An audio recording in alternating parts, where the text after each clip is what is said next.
A Gil revelou na semana passada, né, que foi diagnosticada com câncer de intestino, né? Ela fez essa revelação nas redes sociais, né?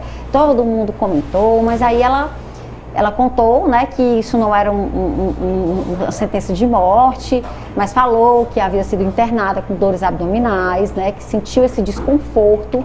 E aí o tema vem ao assunto, né, vem em voga para a gente falar disso, até porque também, recentemente, o Pelé morreu, né, na luta contra um câncer de colo retal. E aí a gente trouxe esse assunto aqui para o Revista Meio Norte, para o doutor Rodrigo Valença, que está aqui ao meu lado, passar algumas informações, explicar para a gente, né, como é que se dá esse diagnóstico, os fatores de risco. Mas antes, doutor Rodrigo, primeiro eu queria lhe dar bom dia. Bom dia. Obrigada por aceitar nosso convite, doutor. E eu queria só começar chamando o vídeo da Preta Gil, em que ela fez essa declaração, né? Ela revelou que ia iniciar esse tratamento. Vamos acompanhar. Estou confiante, muito confiante, que eu vou sair dessa vitoriosa. Eu não tenho nem dúvidas disso. Eu tenho muita fé em Deus, nos meus orixás e nos médicos, muita confiança nos médicos que vão me tratar. A gente hoje em dia, quando a gente fala de câncer, tem um estigma muito grande, né? E aí muitas vezes o diagnóstico vem como uma sentença e não é. Hoje os tratamentos são muito avançados, a ciência e a medicina evoluiu muito, então eu tenho muita confiança que eu vou passar por essa, que eu vou passar bem e que eu vou vir aqui toda semana gravar um vídeo para vocês, para mostrar que eu tô bem, para dizer se eu tô bem e também quando não estiver tão bem, porque essa é a relação que a gente construiu ao longo desses anos todos de transparência e de verdade. Eu quero manter isso também nesse momento. Então eu estou aqui mais uma vez para agradecer a toda a manifestação de amor e de carinho que eu recebi. Tá aí o depoimento da Preta Gil, bem emocionado, né, mas bem sendo otimista, né, porque na verdade é assim que a gente tem que enfrentar os desafios da vida. Mas vamos falar agora sobre esse tema, né, que é o câncer de intestino. Primeiro, doutor, eu queria que o senhor começasse falando o que é o câncer de intestino, né, para quem está em casa. Então, primeiro, bom dia, obrigado pelo convite. O câncer de intestino, todo câncer é um crescimento anormal das células do nosso organismo. As células do nosso organismo, elas crescem, se multiplicam normalmente, né? Hoje, quando a gente tem 30, 40 anos, nós não temos as mesmas células quando a gente era um bebê. Todas essas células já mudaram. Em algum momento da vida pode acontecer uma alteração e essas células elas mudarem de forma errada, elas mudarem suas características. E quando elas se tornam malignas, isso que a gente chama de câncer, quando elas são diferentes daquelas células normais. E o que pode fazer então essas células se tornarem malignas, né? O que pode provocar? Genética, enfim, o que pode provocar o câncer de intestino? Bem, o câncer de intestino é esse processo do intestino da gente, no intestino normal, né? Ele é câncer de intestino porque ele nasce do intestino. Cada câncer, ele tem o que a gente chama de fatores de risco, ou seja, são coisas diferentes que podem causar o câncer naquele órgão. Bem, duas coisas são muito claras para a gente falar em câncer. Primeiro, não é só uma única coisa, é uma somação de coisas, certo? Ou seja, às vezes é um pouco da genética, com hábitos de vida, tá certo? Com alguma medicação que você usou, com alguma droga que você utilizou na sua vida, até drogas ilícitas, não são drogas só, não estou falando de drogas ilícitas, mas as drogas que a gente usa do dia a dia, as lícitas também. Álcool, cigarro. Cigarro. Então, no caso do câncer de intestino, câncer de cólon, quais são os principais fatores de risco? Obesidade, sedentarismo, etilismo, tabagismo, certo? Uso de carne processada e carne vermelha, desde a infância. Então esses são os fatores de risco, ou seja, são as coisas que podem fazer com que a gente desenvolva um câncer de intestino. É um câncer que se desenvolve rápido, doutor, os sintomas, na apresentação dos sintomas, ou é algo que vai dando sinais lentamente e a gente não vai observando? Bem, o câncer de intestino não é um câncer que se desenvolve muito rápido, ele se desenvolve mais lentamente, tá? E isso faz com que a gente possa fazer um rastreamento e uma prevenção.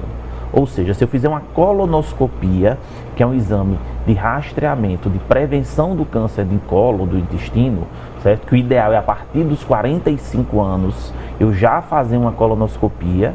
Se tiver algum pólipo, se tiver algum adenoma, se tiver alguma lesão pré-maligna, eu tiro aquela lesão antes dela virar um câncer e aí eu consigo prevenir o câncer. Então, uma lesão que se desenvolve, ali pode gerar um tumor, é isso? É isso. E se a lesão for benigna? Se a lesão for benigna, o ideal é que a gente pode acompanhar, mas algumas lesões benignas de intestino, que a gente sabe que tem um risco maior dela virar um câncer, a gente já tira. Certo. Doutor, uma pergunta. O senhor falou da questão aí que é lento, mas quais são os sintomas que eu devo ficar atento? Mesmo você falou, aos 45 anos a gente já tem que fazer os exames, mas quais são os sintomas que eu posso ficar atento antes mesmo de completar essa idade? Olha, tem algo irregular aqui, é bom eu ir aqui ao médico. Excelente sua pergunta. Desde que a gente é criança, que a gente utiliza o nosso intestino, certo? Que a gente faz cocô. A criança, ela aprende que aquilo ali é uma coisa importante na vida dela, tá certo? A gente se alimentar e a gente eliminar. Qualquer mudança no hábito intestinal, certo? É um sinal de alerta. A gente tem que procurar um médico. Ou seja, eu uso o banheiro todo dia de manhã, meu intestino é regular, eu sempre uso o banheiro, aí eu começo a não usar o banheiro mais. Começo a fazer uma prisão de ventre. 1 dia, 2 dias, 3 dias, e eu mudo aquele hábito. Ou então eu começo a ter uma diarreia. Eu começo a usar o banheiro mais do que eu usava. Tem um sinal de alerta. Ou seja, houve uma mudança no meu hábito intestinal. Aí a gente consegue um diagnóstico mais precoce. Tá certo? Aí você procura um coloproctologista, faz uma avaliação e vê se aquela alteração ela é só uma alteração da função do órgão por alimentação, por qualquer coisa, ou se é um câncer, ou se é um tumor, ou se é alguma alteração mais séria do intestino. Certo? Então essa é a principal sinal para a gente descobrir o diagnóstico precoce. Quais são os sintomas quando a doença avança mais? Obstrução do intestino, dor abdominal e sangramento, certo? Pelo intestino. Sangramento, se você vai fazer cocô, se você foi no banheiro e sangrou, isso é um grande sinal de alerta. Tem que procurar o médico o mais rápido possível. Uma pergunta, é um câncer que dá mais em homens ou mulheres ou não tem isso? É bem distribuído, por exemplo, aqui no Brasil? Bem, o câncer de colo, ele é um câncer importante para a gente. Ele é o 2º ou 3º mais comum dos cânceres no Brasil. Uma coisa bem interessante. De 1990 até 2020, dobrou a incidência de câncer de colo na população mundial e na brasileira. Ou seja, nós temos o dobro do número de pessoas com diagnóstico de câncer de colo em 2020 do que a gente tinha em 1990. Então isso é um sinal de alerta. Está havendo um aumento da incidência desse tipo de câncer. E isso pode ser relacionado à questão de hábitos alimentares, né? Pode. Olha, é uma coisa muito importante a gente entender que câncer tem a ver com hábito de vida. Se eu tenho hábito de vida saudável, a minha chance de ter um câncer é muito menor se eu tiver hábito de vida não saudáveis. Se eu não faço atividade física, se eu não me alimento bem, se eu só como carne vermelha a minha vida toda, se eu tenho obesidade, se eu sou sedentário, certo? Isso aumenta a minha chance de câncer. Se eu bebo muito, isso aumenta a minha chance de câncer. Fico alerta, né? Eu até ouvi recentemente essa questão do álcool, né? Sendo muito destacada como um fator de risco para câncer, né? As pessoas, o brasileiro tem muito esse hábito de consumir álcool fim de semana, né? A cerveja, o churrasco, e essa combinação cerveja, churrasco, tá aí então, né? Para o câncer, por exemplo, de intestino, ela é bem, digamos, prejudicial, né? É verdade, bem prejudicial, porque quanto mais álcool eu bebo, maior o meu risco. E quando eu associo o álcool, que já não é bom, já é um vilão, com o maior vilão do câncer, em todos os tipos de câncer, que é o tabagismo, que é fumar, eu transformo meu corpo numa bomba relógio. Se você quiser me chamar para falar mal de fumar aqui, a gente passa o dia todo falando mal de fumar. Olha só, doutor, eu estava até falando sobre isso hoje com um colega, essa questão do hábito de fumar. Eu fico triste, eu não estou aqui fazendo julgamento, não é isso, né? A gente sabe que... Mas assim, fumar é uma coisa que é tão prejudicial, né? Se a gente pudesse acabar com esse mal no mundo...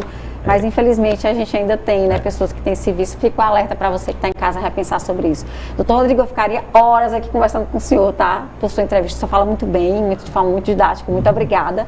Mas a gente tem nosso tempo. Mas obrigada por ter vindo aí tirar um tempinho na sua agenda da corrida para atender nosso convite. Tá bom, obrigado, foi um prazer, é sempre bom. O caso da Preta Gil é um alerta para a gente, que é uma pessoa que a gente conhece, que é famosa, tá certo? Para todo mundo prestar atenção no câncer do intestino, para procurar um médico, para fazer sua prevenção, diagnosticar precocemente e ficar curado. Como nós todos estamos com a fé que Preta Gil fique curada, porque é uma pessoa que todo mundo gosta. Então, se você diagnosticar o câncer cedo, qualquer pessoa, você tem chance de ficar curado. Então essa é a grande mensagem.